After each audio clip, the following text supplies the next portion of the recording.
Sonic Racing Crossworlds released earlier this week, and as a lifelong Sonic fan and a more recent fan of the Sonic Racing series, specifically the Sonic Riders games, which this one was certainly pandering towards, I had really high expectations for it.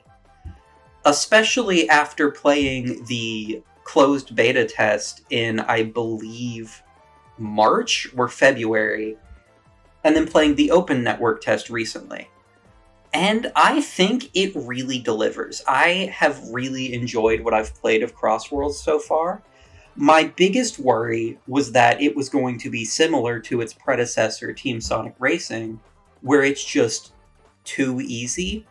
But it really isn't. It has a nice amount of difficulty. I think it doesn't reach the point of feeling unfair, but it also doesn't feel too easy. I think it hits a nice sweet spot that I like from games like this.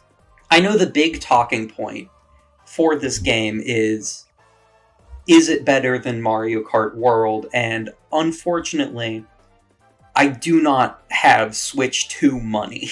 So I cannot accurately make that comparison. So if that's what you want to know, maybe it is. I don't know. But what I will say is that it's fun. Like, it's really, really fun. It takes a lot of what has worked from all of the previous Sonic Racing games and sort of just combines them all. More than anything else, it is better than its predecessor, Team Sonic Racing, which is a game that I think is just so boring and painfully easy and annoyingly written. That's the nicest way I can say it. And after playing through its story mode, I can't really be upset that Crossworlds is missing one. As much as I would love it, I think the rival system that the game has is a serviceable replacement for a proper story mode.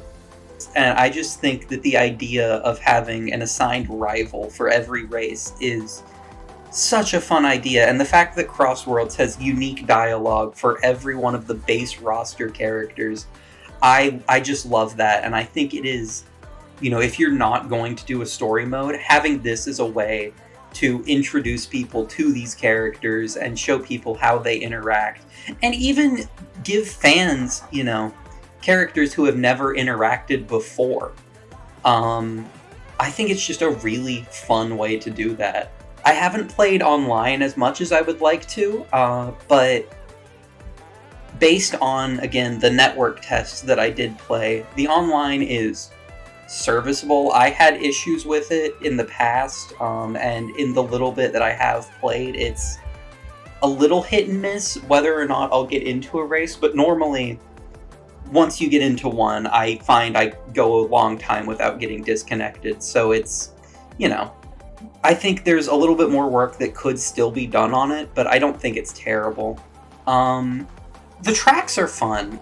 They remind me of Sonic Riders in a way, where they just have so many different branching paths that you can take, and, that being such a core design philosophy of the Sonic series, I think making that part of the racing titles is so cool. And I think it gives them the replayability that the core games have, and I think specifically Team Sonic Racing was lacking. I do kind of miss the character or character type specific shortcuts that you could do in the Riders games or even in Team Sonic Racing. I think that's a fun way to make the, act of selecting a character or a vehicle more engaging and more fun. And, there may be one track where one type of character or one type of vehicle would be more beneficial than another one, but at the same time, you may like how one plays more than the other, and so it adds a nice, just, complexity to the game. But a lot of that complexity that is lost by removing that is added back by the game's gadget system, which I think is what sets this game apart. I think it is the best addition that this game makes. I have sung its praises since the closed beta test. It is so much fun to just tinker with and try to figure out, what's the best gadget for this race? What do I like? What do I want to stick with? Do I want to, have a few different ones that I switch in between? And there's some that are just funny.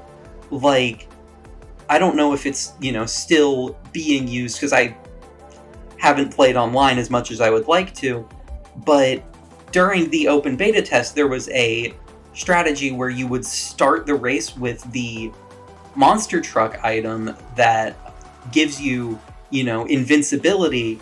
You would start the race with that, beeline to the front of the pack, stay in the front, and then have the lap 3 stat boost gadget. And so by the time you got to the last lap of the race, you would go so much faster than anyone else. And I just, it's annoying, but it's so funny. And it is such, I don't know, it's creative. It's a creative use of the game's tools. And I love any game that lets you do that, especially a multiplayer game. Yeah, I've really been enjoying Crossworlds. This is kind of, I think, clearly a little bit more unscripted than my last video. I am taking a little bit of time to do a proper second episode. I just needed a little bit more time to finish up writing it. I think it's really good what I have written so far. I think it's going to be really good, but the introduction that I have written is already about half the length of the entirety of the script for the first episode. So it is going to probably be next week when I get that one out. But I just wanted to have, something out and just talk about a game that I've been enjoying.